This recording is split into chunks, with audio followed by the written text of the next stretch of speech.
La dernière révolte des magistrats repose la question de la justice en France. Alors on a dit, bien sûr, comme on dit toujours, que c'est une question de moyens, et certes, il doit y avoir des questions de moyens, mais tout ne se ramène pas qu'à des questions de moyens. Il y a une véritable question de la justice en France.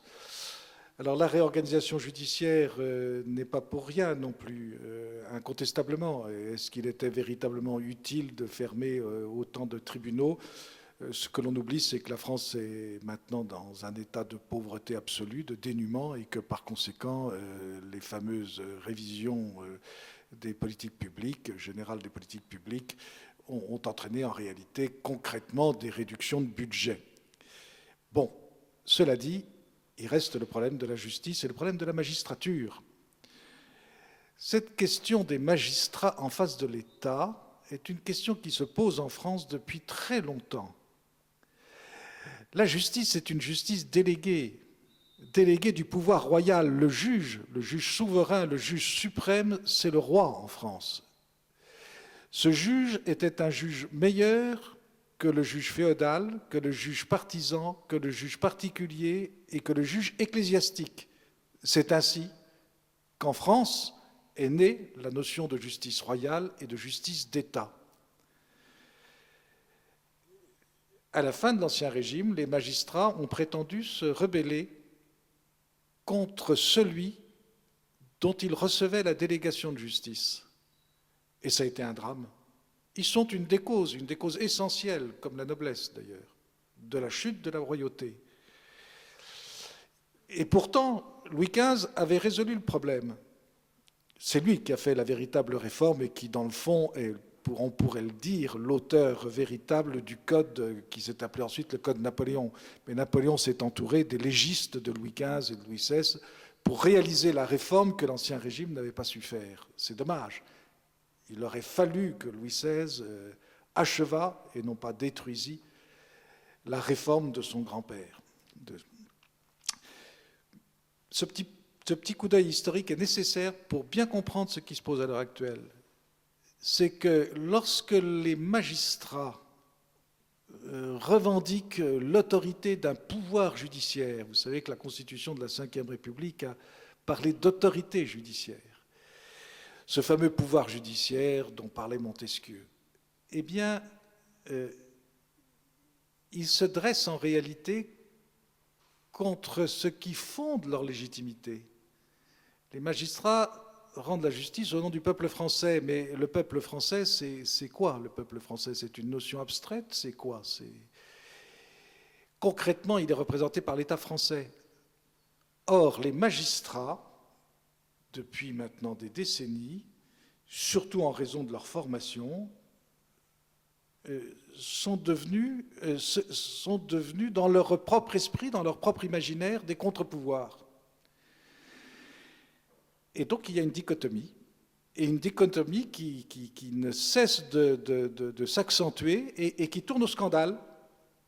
Le magistrat prend le point de vue opposé à celui du législateur, à celui de l'État souverain et à celui du chef de l'État. Alors certes, le chef de l'État agit, surtout maintenant dans le cadre du quinquennat, et surtout avec Nicolas Sarkozy, agit comme un agité, et donc va trop vite. Il est allé trop vite dans l'affaire de Nantes. Et cependant, il reste quand même le scandale. Il est anormal que des magistrats s'autorisent de leur pouvoir judiciaire, de leur autorité judiciaire, pour poursuivre, quant à eux, une politique pénale ou une politique civile, ou une politique économique, ou une politique sociale qui va à l'encontre des décisions d'État, ou qui prétend revendiquer une idéologie républicaine ou démocratique, ou que sais-je, pour s'autoriser à prendre des actes qui sont des actes d'une gravité extrême. Car enfin, il ne faut quand même pas se le cacher, il y a quelque chose d'anormal dans dans cette liberté accordée à des multirécidivistes. Combien de femmes faudra-t-il voir assassinées, violées, faudra-t-il voir martyrisées pour que, enfin, messieurs les magistrats, se rendent compte qu'il y a un véritable problème. Et le peuple français ne peut pas l'accepter. Ce peuple français au nom duquel ils prennent leurs décisions. Il y a quelque chose de scandaleux, de littéralement scandaleux. Et les magistrats le savent bien, les magistrats sérieux, il y en a, grâce à Dieu, c'est même probablement encore une majorité. Mais ceux-là ne peuvent rien, parce que les médias sont au service des magistrats qui commettent des iniquités. Je dis bien des iniquités, car il n'y a aucune raison, de fait, comme le dit très bien Nicolas Sarkozy, mais Nicolas Sarkozy porte sa part de responsabilité lui aussi. Il n'y a aucune raison que le juge ne supporte pas, quant à lui, les conséquences des actes qu'il pose. Alors ils sont à l'abri de toute responsabilité. Mais pourquoi?